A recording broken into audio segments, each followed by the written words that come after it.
Welcome back to Criminally Human, where the blood talks, the bodies bear witness, and the cover-ups go deeper than the crime. This isn't about feelings. This isn't about vibes. This is about facts, and the fact is, we've been lied to. They showed you a sheath. They whispered touch DNA. And now, with the crime scene photos out in the open, one thing is clear. The evidence doesn't match the narrative at all. This is the story of a quadruple homicide soaked in blood, and a knife sheath that somehow stayed squeaky clean. Let's talk about it. You cannot have 4 victims brutally stabbed in a confined space and walk away with only touch DNA on a leather sheath. Not when that same sheath is allegedly lying beneath one of the bodies, surrounded by blood, pooling into the mattress and seeping through the floors.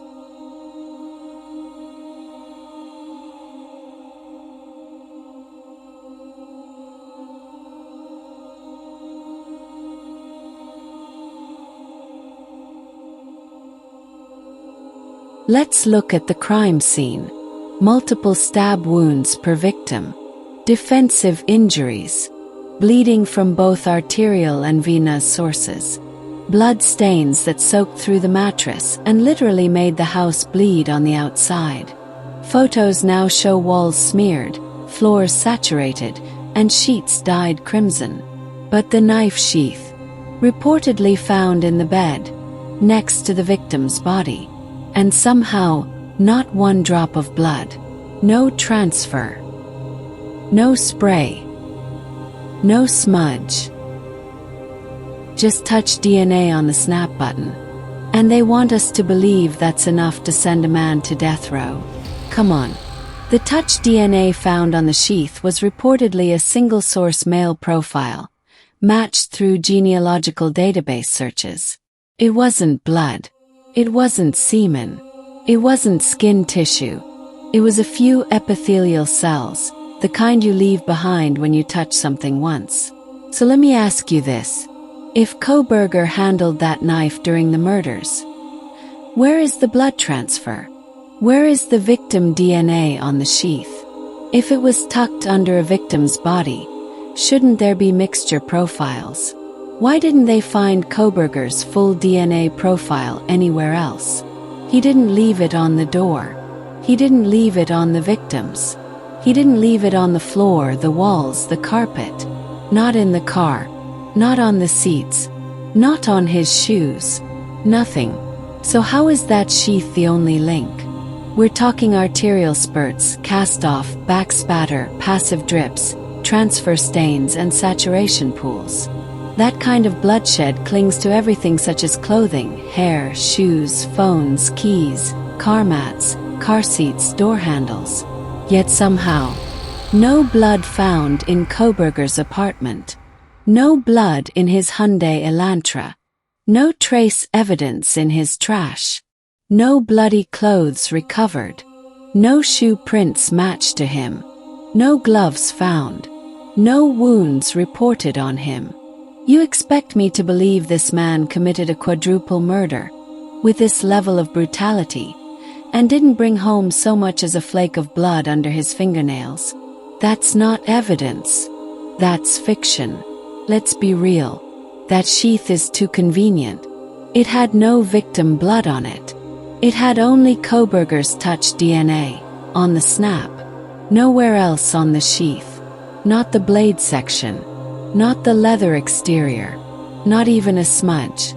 And this sheath just happens to have been left behind by a PhD student in criminology. A man who reportedly studied forensics, serial killers, and criminal behavior. Please. You want me to believe the same man who turned off his phone during the drive, knew to delete trash, cleaned out his car, wore gloves to grocery stores, is the same man who brought a knife sheath into the crime scene, laid it in a bloodbath, and forgot to pick it up? That's not suspicious. That's manufactured. Let's move to the next parts that don't add up. The car. White Hyundai Elantra. Tracked on camera. Followed by law enforcement. Okay, fine. Let's say he drove it. Let's say he parked near the house. Let's say he walked in there with a knife, murdered 4 people, and walked out. Where's the blood? No blood in the car interior. No bloody footprints tracked back. No transfer on the floor mats, seats, or door handles. No cleanup products found. No fibers from the victim's clothes. No trace of the crime at all. You mean to tell me this man committed a quadruple homicide and walked away clean? Not even a single drop under his shoe. You gotta do better than that. November 13th, 2022. The murders happen. December, still no arrests. January 2023. Bryan Kohberger is arrested in Pennsylvania. Between those dates, law enforcement was under extreme pressure. National coverage, TikTok sleuths, public panic. They needed a suspect badly. And then bam! They find a familial match from a discarded trash sample outside the Kohberger family home. One step closer to a match. One step closer to making this go away. And now all of a sudden they tie him to the car. A cell phone that pinged once. And a touched DNA sample on a sheath that wasn't soaked in blood. That's not a case. That's a patchwork story sewn together by pressure, panic, and public demand for justice. Let's get technical for a second. Blood behaves in predictable ways. Spatters on impact. It drips in patterns. Soaks porous surfaces. And it transfers onto nearby objects. In a room full of blood mist, arterial spray, and pooling, there is no reality where an object lying in the middle of the bed remains untouched, especially if it's under a body. Gravity, absorption, and splatter patterns alone would have left a signature, but there was none. So either the sheath wasn't there during the murders, it was placed after the fact, or the entire narrative around the sheath is a planted misdirection. If this sheath was in that bed from the beginning of the murders, and 2 people were butchered in that room, how did not one speck of blood make it onto the sheath itself? Not a smear. Not a spray. Not even a flake. This ain't TV. Blood doesn't politely avoid objects for the sake of neatness. If that sheath was lying there while all hell broke loose, with arterial spray, struggle, movement, then it should be a crime scene within the crime scene. Instead, it's presented to the public like it was preserved in a damn evidence locker. How does that make sense? Let me say it louder. You can't soak a bed in blood and have a murder weapon accessory stay pristine. Not unless it was placed there after the blood dried. Or was never really there to begin with. Let's fast forward to what happened after they arrested Bryan Kohberger. They got a warrant for his car. Took swabs, looked in the trunk, ran luminol tests. No blood from the victims. Not in the seats. Not on the pedals. Not in the tires. Not in the fibers. They searched his home. Same result. This man supposedly drove from Pullman, Washington to Moscow, Idaho, killed 4 people with a knife in close quarters, and then drove back through the cold night without tracking a single drop of blood. Even seasoned professionals like medical examiners or butchers don't come out of scenes like that clean. So we're supposed to believe a criminology student with no documented prior violence managed to leave 0 blood behind. Not a transfer stain. Not a fingerprint in blood. No hair. No victim DNA in his trunk, on his clothes, or in the garbage. Just one mysterious piece of touched DNA on the knife sheath. The authorities were under intense pressure to make an arrest. The public was scared. National media was watching. Multiple students were dead. And the small-town cops were getting eaten alive by the public narrative. Suddenly, a match pops on a familial DNA trace from the sheath. They say they tracked that back to Bryan's father. Boom, suspect located. Surveillance begins. Trash recovered. Confirmed match. Headlines explode. But what happens when you build a case backward?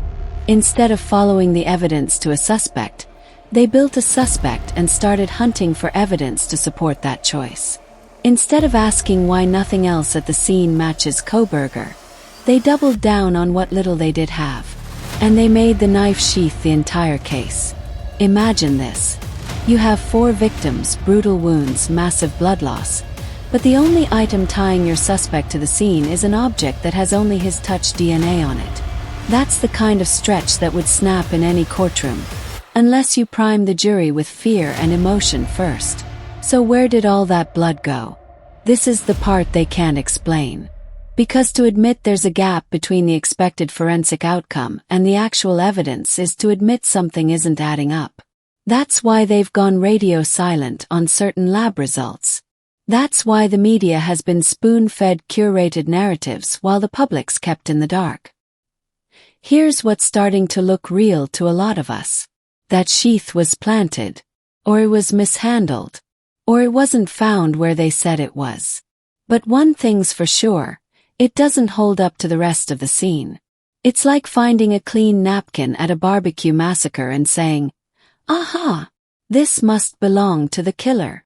Let's stop pretending that the sheath alone is enough to justify the arrest, especially when every other piece of evidence that should be present is mysteriously absent. It's giving manufactured narrative. It's giving cover-up. It's giving we needed somebody to take the fall. And now a man's in jail, while the people who told us this made sense are hoping we won't ask too many questions. But this is criminally human. Blood is the most honest witness at a crime scene. It tells you where the fight started, how it ended, who moved, and who didn't. And what we have here is a massive amount of blood. We're talking arterial spray, pooling, gravity flows, and cast-off patterns that should be all over the killer's clothes and shoes. But guess what? Bryan Kohberger's boots. Clean. His clothes. Clean. His car. Clean. His home. Clean. If he really committed this crime, it means he murdered 4 people with surgical efficiency. Didn't slip, didn't fall, didn't get scratched or bled on, didn't brush against a wall, didn't sit down on a bed, and didn't track one single drop into his car or apartment. And yet, somehow, he dropped a sheath on the bed that stayed clean. Sometimes it's not about solving the case. It's about saving face. Law enforcement needed to calm a community. The media needed to feed a cycle. And the prosecution needed to prove they had control. Bryan Kohberger, the odd PhD student with no alibi, no friends to vouch for him, and a white car, became the perfect scapegoat. They ignored the lack of blood. They ignored the absence of trace evidence. They ignored the forensic contradictions. And they waved a sheath in the air like a trophy. But now we see the photos, and the only thing clear is that it was too clean to be real. Let's talk alternative suspects. The tunnel vision on Kohberger has left a crater-sized blind spot in this case. So let's go there. 1. The roommates and the timeline. We've all heard the contradictions. Roommates allegedly heard nothing. But one saw a masked man and stood frozen. The 911 call didn't happen until nearly 8 hours later. Early police reports claimed unconscious person, not mass stabbing. And let's not forget the shifting story around how many people lived there. Was it 5? Was it 6? Why was it so unclear? There's something strange about that level of silence during a brutal murder. Were the roommates involved, protected, or simply overlooked in the rush to close the case? 2. The unknown DNA male. Let's revisit the lab results. Even in the prosecution's own documents, there were additional male DNA profiles found at the scene, including on a glove outside the house. These profiles weren't Bryan's. One was labeled as unknown male 1. Where's the follow-up on that? Where's the public explanation? You don't just ignore unknown DNA at a quadruple homicide unless you don't want the public asking more questions. 3. The 1122 King LLC theory. Y'all already know criminally human has been on this trail. That house at 1122 King, the one where it all happened, it's linked to an LLC, and property records raise serious eyebrows. Was this a random act of violence? Or was something else going on in that house? Was Bryan Kohberger in the wrong place at the wrong time? Or did he get swept up in something he didn't even understand? We've seen houses used for things darker than parties. Was someone protecting something bigger than 4 victims and 1 suspect? But what if the biggest twist isn't in the crime scene? It's in the courtroom. Because behind the slow drip of redacted filings and gag-ordered silence, there's a strategy playing out that could flip this entire case on its head. Bryan Kohberger's defense has made it crystal clear. They're not just arguing reasonable doubt. They're hinting that the wrong man was arrested. And they're doing it by forcing the state to reveal everything they don't want us to see. Cell tower data, vehicle surveillance, forensic chain of custody. Every single assumption, down to the timeline and who was awake in that house, is under attack. And here's the kicker. They've already said in open court that there may be another suspect. Not only that, they push to compel the state to release exculpatory evidence that could point to a different individual. If the judge sides with the defense on discovery violations or mishandling of key evidence, this isn't just a technicality. It's a full-blown collapse of the state's foundation. Especially when the only link to Bryan Kohberger is touch DNA on a sheath found in a crime scene soaked in blood, with no victim DNA on it, and not a single trace in his car, apartment, or clothing. That's not science. That's storytelling. This isn't just about Bryan Kohberger anymore. It's about the evidence that doesn't fit, the questions that don't get asked, and the truth that bleeds in the silence. Because if this sheath was planted, if this arrest was rushed, if this case was built on convenience instead of confirmation, then the real killer is still out there, watching and waiting. We need to look closely at why two of the victims were stabbed more viciously than the others. Because a stabbing is one of the most personal ways to kill. It's up close. It's rage-filled. It's emotional. This wasn't someone just trying to get in and out. This was someone who took their time with at least two of them, delivering wounds so severe it suggests a deeper connection or a specific intent. According to the autopsy findings, Kaylee Goncalves was stabbed at least 38 times, with devastating wounds concentrated on the scalp, face, neck, chest, and upper extremities. She had at least 24 sharp force injuries to the head and neck, 11 to the chest, and 3 to her arms, suggesting not only overkill, but a possible attempt to silence, disfigure, or punish. There were also signs of blunt force trauma to her head, as well as injuries to her tongue and teeth, implying she may have been attacked while screaming or struggling. Xana Kernodle, on the other hand, was stabbed 67 times. Let that number sit. 67 separate stab wounds. Her autopsy indicated she was likely awake and fighting back, which lines up with the presence of defensive wounds, internal hemorrhaging, and chaotic wound patterns across her body. This wasn't just a killing, it was a prolonged and brutal assault, one that required time, noise, and sustained rage. These details completely contradict the image of a lone intruder moving swiftly and silently through a dark house. 2 of the 4 victims weren't just attacked, they were slaughtered. And the fact that Kaylee also had blunt force injuries, a nasal fracture, bruising around the eyes, and patterned facial bruising, suggests an additional layer of physical aggression, not something you'd expect from a first-time killer with no known history of violence. So again we ask if Bryan Kohberger did this, alone, silently, efficiently. How did he manage to inflict this level of violence, avoid making noise, avoid injury, avoid tracking blood, and avoid leaving any physical evidence except for a knife sheath with no blood, no skin, no sweat, and no DNA from the victims? And why did 2 of the girls receive such personalized, over-the-top brutality, while the others were dispatched with less force? These aren't coincidences, they're clues. And that raises a critical question. If this was a random, efficient attack by a stranger, why do the wound patterns show such disproportionate fury toward 2 individuals? Why the added blunt force trauma to Kaylee's head and face? Why the sustained stabbing of Xana to the point of dozens upon dozens of injuries? Those details point toward emotion in the act, not just execution of a crime. The bodies tell a story of contact that was close, prolonged, and violent in a way that goes beyond simple intent to kill. This level of force also has implications for the environment. Repeated stabbing, especially during resistance, increases the likelihood of transfer, contact with blood, surfaces, bedding, and surroundings. It suggests motion, proximity, and chaos in at least part of the house. These aren't sterile, single-strike injuries. They are layered acts of violence, and layered violence leaves layered traces. Let's be real. 4 people were brutally murdered in a house. 2 of them stabbed with such rage that the autopsy reads like a war report. And we're supposed to believe no one heard a thing? Not a scream, not a thud, not a gasp for air. Xana Kernadal was awake and fought back. That means she struggled, resisted, and likely made noise. Kaylee had blunt force injuries to her face and skull. That kind of trauma doesn't happen in silence. And yet we're told the roommates just slept through it. That level of quiet doesn't make sense unless someone made sure it stayed that way. Or unless the people who could have spoken up never did.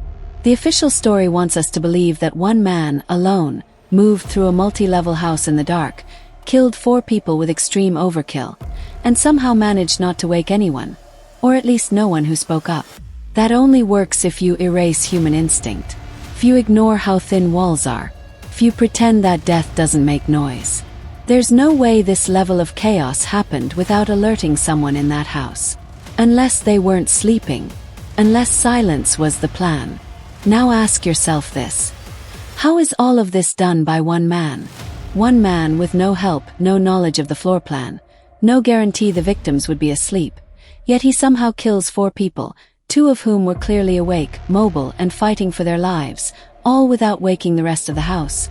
Xana fought back so hard her injuries included defensive wounds, internal bleeding, and dozens of stab marks. Kaylee suffered blunt force trauma, broken facial bones, and over 30 stab wounds. That kind of violence isn't fast. It isn't clean. And it damn sure isn't quiet. We're supposed to believe that Bryan Kohberger, with no known history of violence, no confirmed connection to the victims, and 0 forensic evidence on his clothes, body, car, or home, pulled this off without a single mistake with the exception of a neatly left-behind knife sheath. No blood on his hands, no DNA under a victim's nails, no trace on the stairs, doors, walls, or floors. He killed 4 people in under 20 minutes, left no evidence but one clean knife sheath, and vanished. That's not a crime scene. That's choreography. And it only makes sense if you're writing a script and not reporting a murder. They say trauma explains everything. That the roommates were too shocked to call 911. Too stunned to move. That fear kept them paralyzed until noon. But trauma doesn't work in pieces. You don't get to be so devastated you can't call for help, and yet still manage to call friends, scroll TikTok, smoke weed outside, or talk to your dad about a toothache. That's not trauma. That's decision-making. That's someone managing their perception of the situation while delaying the official response. If you were truly frozen in fear, the body reacts. Shaking, crying, silence, vomiting, hyperventilating. But none of those responses involve unlocking your phone to text a friend instead of calling 911. None of those involve casually opening a door, seeing a masked man after you thought you heard something, and then going out back to smoke a joint. That's not panic. That's processing with intention. And it means someone had enough clarity to make choices, just not the one that would have saved lives, preserved a timeline, or opened this case up to real scrutiny. There's a silence that doesn't come from grief. It comes from control. And some of these victims' families. They've raised hundreds of thousands of dollars on GoFundMe, received donations from across the world, and stood in front of cameras when it served the narrative. None of us are saying that this wasn't a tragedy and the families of the actual victims were well within their rights to do so.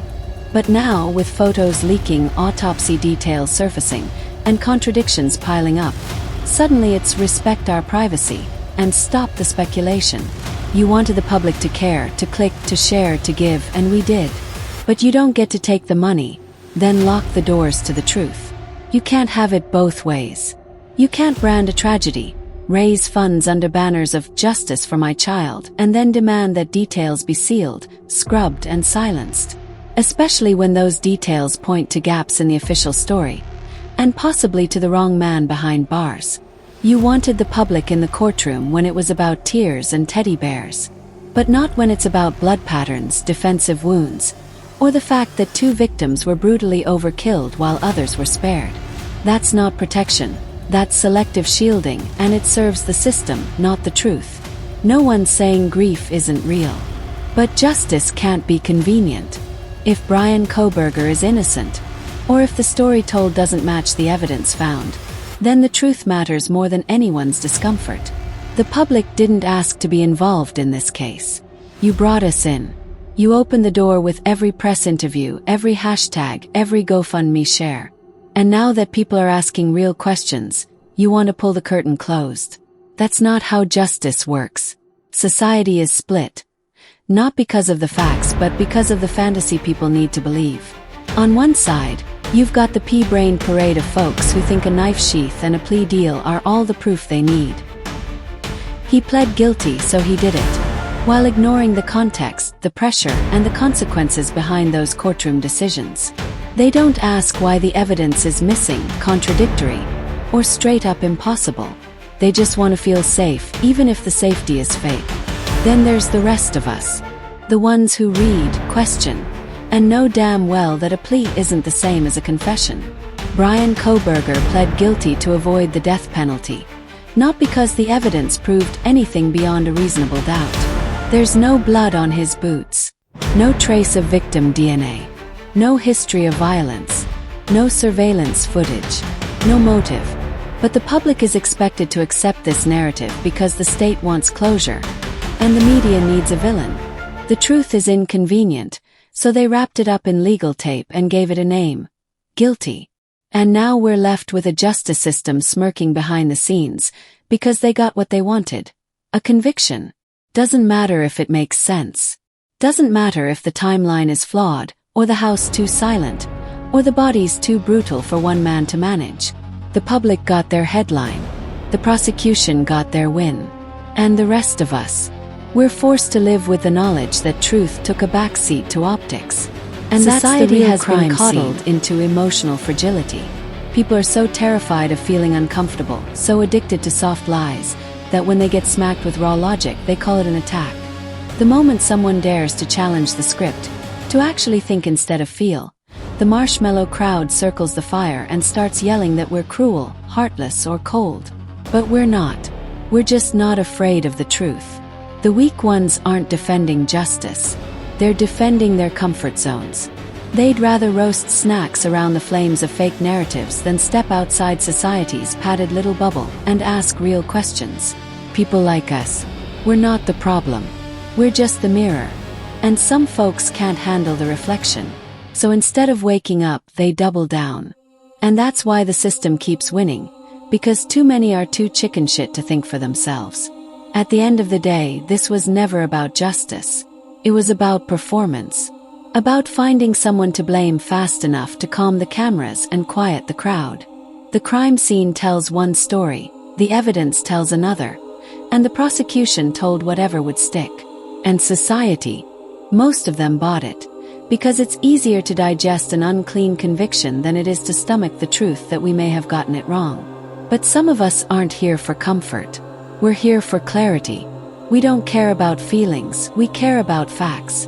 And until the timeline makes sense, until the wounds match the witness reports, until the silence in that house is explained, and until the real blood trail is followed all the way to the end, we won't shut up. We're not here to please the masses. We're here to hold the system accountable.